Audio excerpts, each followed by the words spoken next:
John, in your book, You Inc., you say that anyone can succeed in real estate. Even in this environment, do you think someone can succeed?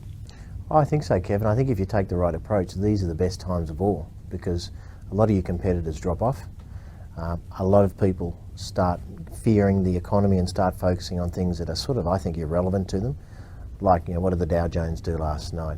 What's happening? What's the headline in the newspaper? So I think these are actually better times than ever, albeit we're probably at the end of the GFC, to be honest, but I think right through the GFC, we've had an outstanding opportunity for people to grow their businesses, probably better than any other time in history. Mindset's pretty important, isn't it? Do you think blocking out a lot of those external influences that really we can do nothing about anyway is a good way to go? Yeah, mindsets is the key thing, positive attitude. So whether you're an entrepreneur, a sales agent or a support person, your number one thing is to stay positive and just keep your mindset on the things that you can control. So my view is I actually block out all media that has a negative potential impact on me. I focus on things where I can control the input. I get a lot of information from Twitter, for example, because I subscribe to people. So my view is you've got to be very careful about what you let into your head. You watch the 6 o'clock news tonight, 30 stories, 29 negative stories. So you've got to ask yourself, is that the right way to condition your mind at the end of the day before you go to sleep? I think there are better ways. John, what's your definition of success? I think success is, it's got to be measured. I think most people today, Kevin, are better at it in a balanced fashion. So I think it's what makes you feel happy and delighted, and do you feel grows you? And if you're clear about that, and having a successful business, I mean, I'm all for success and the prosperity and the financial freedom it can bring people. I think that's real and that's important. It's certainly not the most important. I think, what's critical is health, what's critical is relationships, what's critical is a sense of contribution and connection, what's critical is making a difference. Now, a business can help you do all of those things, but you've got to be clear about what are the things that you really want to deliver in your life. I often wonder, I walk into an office where someone's doing extremely well and someone sitting beside them, same opportunities, is really struggling. Why is that? Well, I think, as we said before, it comes down to the individual and the individual's mindset. There's only two things that separate people, I think, two major things. One is their skill and one is their attitude. We often call it skill and will. So 0 to 10, what's your skill level? 0 to 10, what's your attitude level? You'll find the same person, the fact that they're sitting in the same brand, often working the same community with the same opportunities, and yet someone's bringing in $1 million in revenue for the business and someone's bringing in 100,000. If you were to interview them, the 100,000 person will start with excuses. Well, it's GFC, Kevin, haven't you heard about it? This is really tough, and I've got a small community, and I've just started in real estate. They'll have this proliferation of excuses as to why they're not. If you can get a chance to speak to the $1 million earner, but it's probably going to be hard because they're going to be focused and undistracted. But they're going to tell you, well, like a great opportunity, and I love helping people, and I work hard, and I've got a great organisation, I've got a great plan, I've got a great team, and I've developed my skills, and I'm ongoing learning, and every single day I'm filling my mind with positive. They're going to have a much better plan. So number one is get rid of your excuses. If you're not performing at a level that you know you could be or you should be, just drop the excuses and then start doing what the successful people are doing. John, what suggestions would you have for someone who's in a slump? How can they get out of that? Well, first thing, is remove negative influences. That can be people, that can be information, that can be input, that can be a whole range of things. So second thing is appreciate what we have. I mean, here we are living in the lucky country in what I think are fabulous times with more technology and more tools and the internet and things available to us than ever before to help us grow our business, grow ourselves. I mean, there used to be a time where you had to be wealthy to be well educated. Now you've just got to have an internet connection. And you can get onto YouTube and you get on the internet and you find any answer and interviews with famous people. So be appreciative, inspire yourself. I read quotes every day. I have apps on my phone that have little daily quotes. So it's do things that make you feel good, because I often wake up, not often, but occasionally I'll wake up and I've had a bad day yesterday and maybe my subconscious was working on overnight and I'm feeling a bit flat in the morning, and then I'll go onto Twitter and there'll be a quote there that talks about, the importance of, moving through challenges and getting to the other side and making you a better person. And that resets it in my mind, or shifts my paradigm back to where it should be. So I think you've got to inspire yourself. And the last one is not only remove negative people from your life, but include positive people. And sometimes you can do it face to face, occasionally if you know some people around you. Sometimes you can do it through things like your programs, audio programs, video programs, that are bringing you in touch with people. A lot of the people that I guess have in some ways mentored me, I've never met. but I've watched them. Steve Jobs, the late Steve Jobs, the example. I've watched video after video, I've read book after book, even though I never had the pleasure of meeting him. His philosophies were accessible to me.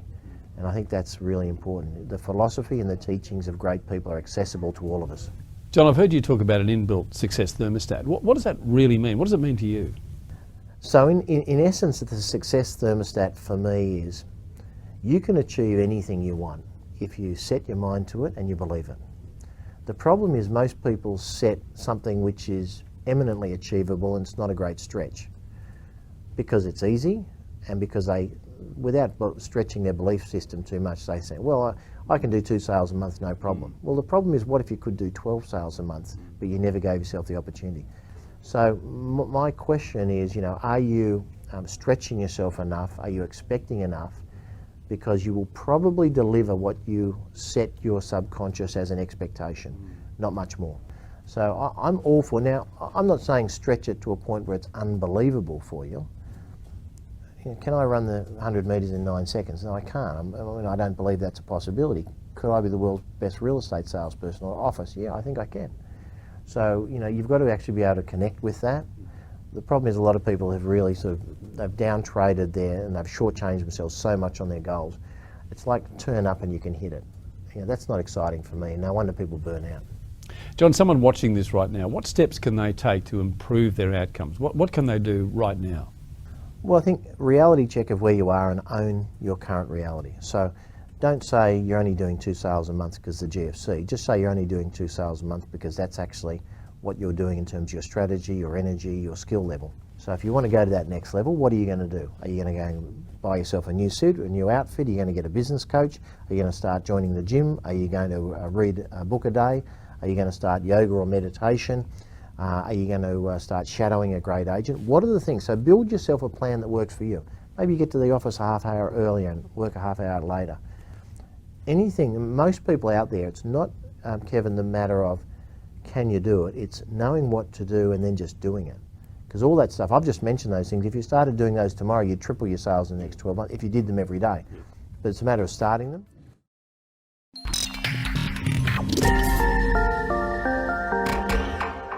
Hello and welcome to our auction wrap-up from the last week. Geoff White will join us in just a moment from CoreLogic as we discover that 7 from 10 properties sell in Sydney as buyers step up and the market picks up steam. Geoff with all the details in just a moment. Did you know you can save up to 70% on your staff costs by outsourcing the low-value, repeatable tasks so your team can focus on growing your business? Beepo is an outsourcing provider focused on the real estate industry. With an English-speaking, tertiary qualified and fully trained team in the Philippines, Beepo will give your business the boost it needs to start growing and returning value to you. For more information, visit beepo.com.au. Welcome once again to Geoff White from CoreLogic. Gee, some good news on the weekend, didn't it? Wasn't it a turnaround, Geoff? Yes, it was. Yes. Hello, Kevin. It definitely was. And before we go into the results, talking to some of the agents over the weekend, there was a lot more confidence out there. And I think even Tom Panos put up on social media on Saturday night that he felt there was more in the auctions that he did in Sydney as well. So, and a lot more people are out and about looking at opens and that sort of thing. So. Hopefully that's a sign of the times to come. Yeah. Yeah. Well, I talked to agents in all the cap cities yesterday, and they're all saying exactly the same thing. That the open home visitors were a lot stronger. Bidding was stronger at auctions. But anyway, we'll dig into the results. Let's have a look at the preliminary results for the cap cities. Sydney, of course, topping the country with almost 70%, 7 out of 10 properties. Wow, what a great result. Yes, good result there, Sydney, and 69.9 from a healthy number at this time of the year of 697 auctions. So that's a very good performance. That'll obviously settle, as we know, and traditionally does by between preliminary and final. But I'd expect that to still be in the 60s. I was going to ask whether you think it'll stay in 60s. Yeah. I think at that rate it will. And based on the fact that we've collected the numbers that we have of the 697, I think, yes, it will. But anyway, numbers, percentages do funny things at times. But they do. Melbourne actually 62.9, which is actually identical to the preliminary clearance of last week. And it finished just over 60. So if that happens again this week, that Melbourne will also stay in the 60s from 971 auctions.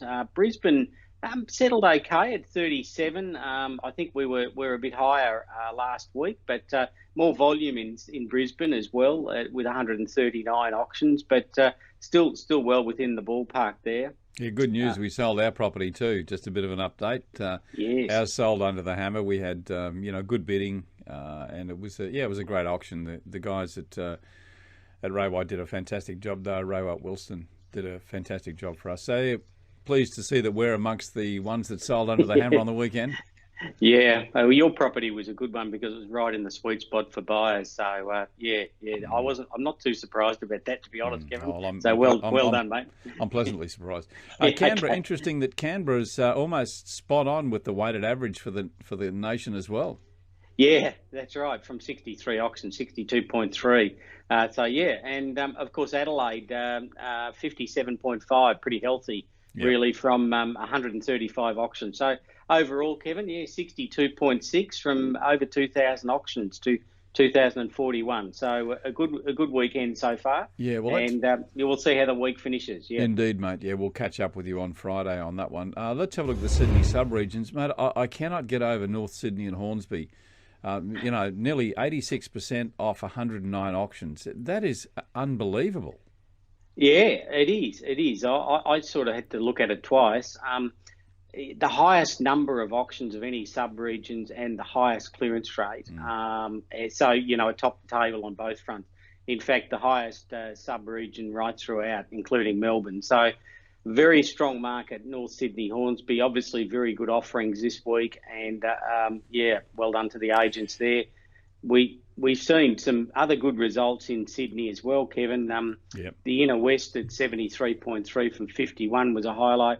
And you've got the likes of Ryde, 85.2 from 36. So some really good ones there, quite a few in the 60s and 70s. But, if I was auctioning in North Sydney, Hornsby next week, I'd be pretty pleased with the outcome of this week so far. Yeah, obviously, as we said at the top of the show, buyers really stepping up. Market seems to be picking up steam. You'd have to have a lot of confidence in the Sydney market again now. Let's have a look at the Melbourne regions. Pretty uniform there too as well, I would think.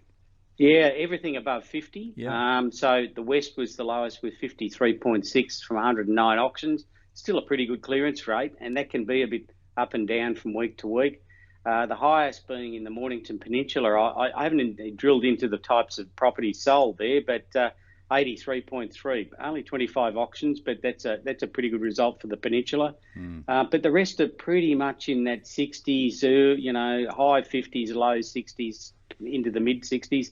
The big ones there with the inner parts of Melbourne from 216 auctions, 65.6, and you match that against the likes of Inner East at 66%, Inner South at 63.1, all very big numbers in those sub-regions. So hence a pretty stable clearance rate of 62.9 in Melbourne over the week. Yeah, so far. Yep. Yeah, we're going to show you what those clearance rates mean to our wiggling graph, which we haven't shown you for a few weeks. We'll bring that up towards the end of the show. We're also going to take you through the top sales. And I've got to say, before we get to the Melbourne one, it's probably one of the most spectacular properties I've ever seen. Didn't take out the top sale in the nation, but gee, I tell you what, mate, what a spectacular home. Anyway, we'll show you through the Melbourne home in just a minute. I want to take you through Sydney first.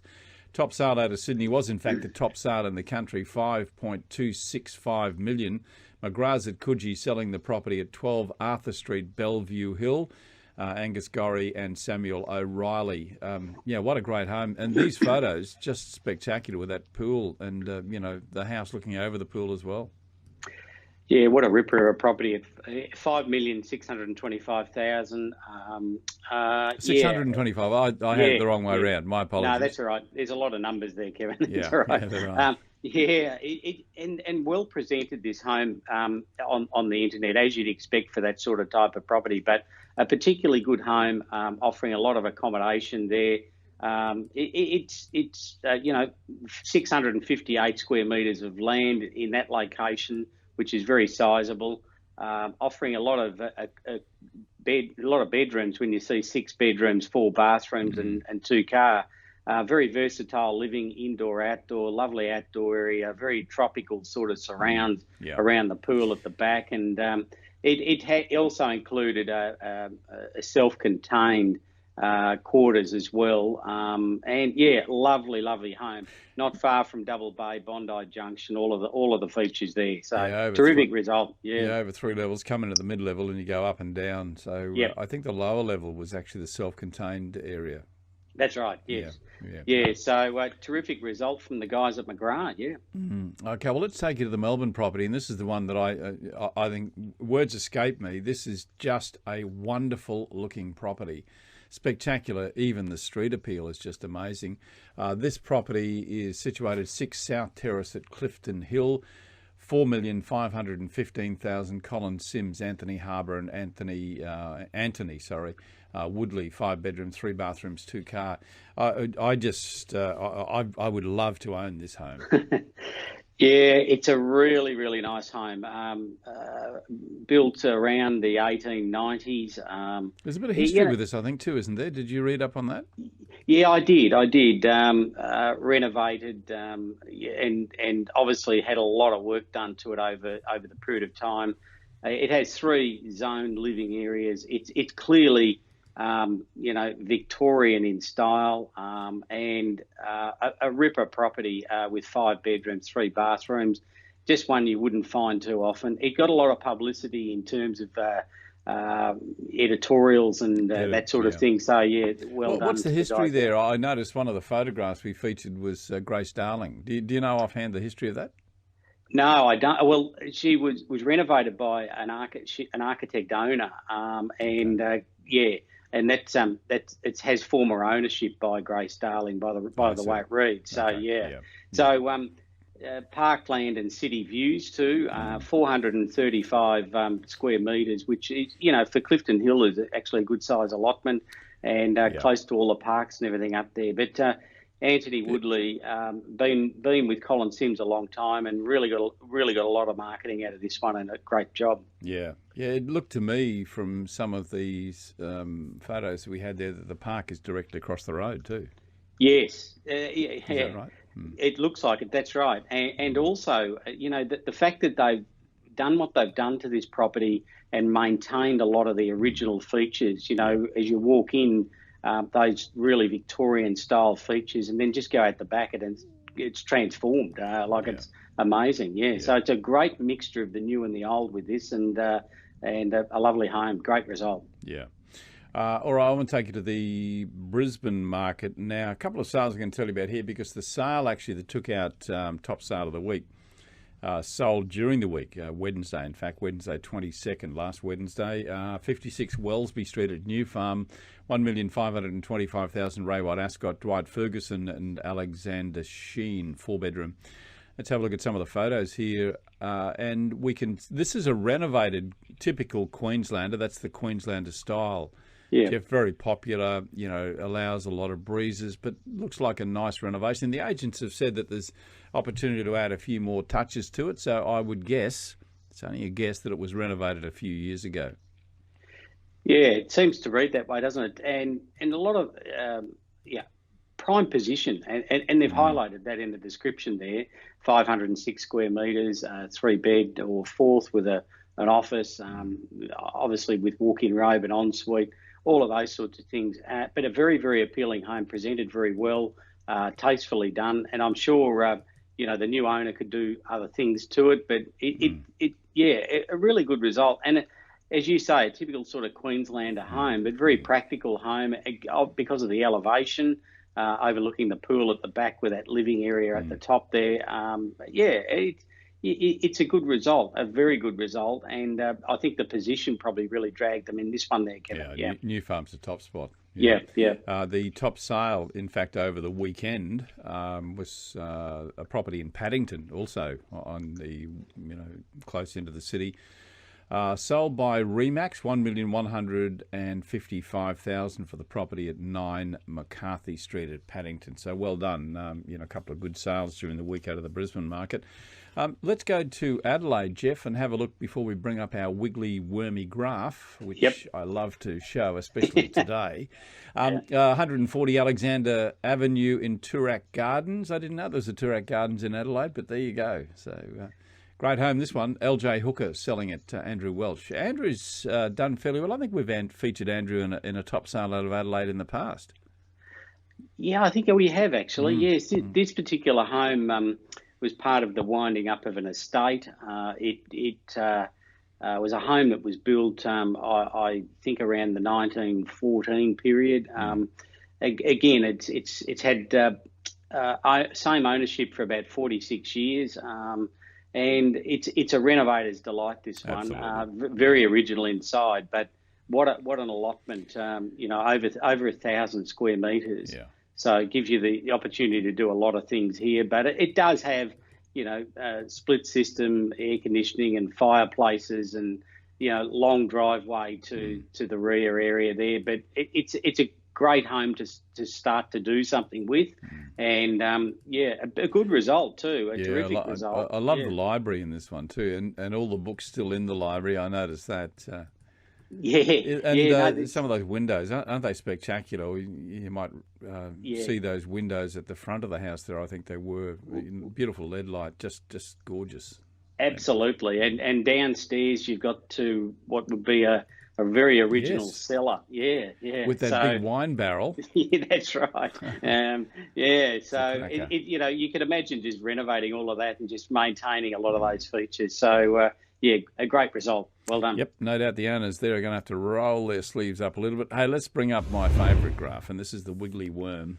Gives us the weekly clearance rate, combined capital cities, tracked since 2009. Boy, hasn't the last couple of weeks improved that? Look at that line. Yeah, so the thin line is the weekly clearance rate. The thicker line is the 4-week average. Yeah. So you can see that it a couple of weeks ago sort of staggered a bit, but then it's again starting to take off a bit. So that weekly line is definitely heading north, and will be interesting to see how that 4-week average goes. So if we see national average clearance rates sort of in the high 50s, early 60s, we'll start to see that heavy line go further north. So, it's really looking pretty healthy. I mean, when you go back to, earlier on in the year, I mean, it was very much at a low point, and we're far from a low point now. So, the market is definitely been very resilient, and it started to bounce back, I think, a little bit earlier than a lot of people predicted. So, great time if you're looking to get out there and buy, because I think the market's on the move. Yeah, well, last weekend or the weekend before last election result has certainly helped as well. That's going to buoy the industry up. So. Yeah, the thing also, Kevin, is what we often see is activity precedes higher prices. So once you start to see more buyer activity at auctions and clearance rates starting to pick up, that necessarily doesn't immediately transfer into higher prices. No. Although we do get some auction results that do go better than anticipated. But generally speaking, the results will follow. So once this activity picks up, you'll start to see median prices start to crawl back again. So I think. We're going to see more listings come on the market because sellers will start to regain a bit more confidence, want to put it back on the market. So right now, if you're in the middle of marketing, full marks to you, because I think now supply is down just a little bit, demand is increasing. So if you're going to go to auction in the next couple of weeks, I think we're going to see some pretty good results. That's my view. Yeah. Nowhere near as educated as yours, Geoff, but that's my take. No, I think you're right. Melbourne, being sort of a colder city, does tend to cram up a bit in the winter months with stock. So it'll be interesting just to see how we go this year. This time last year, we'd recognised the market was well and truly coming off. So this year, it's a different story. We're probably saying it's starting to improve. So it'll be interesting to compare stock levels, but you're certainly right, Geoff. As always, Geoff, great talking to you. To a wonderful insight. Geoff White, of course, from CoreLogic, and they present this show and the show that previews the weekend ahead every Friday. So, Geoff, all the best, mate. Look forward to talking to you later in the week. You too, Kevin. Have a good one. All the best.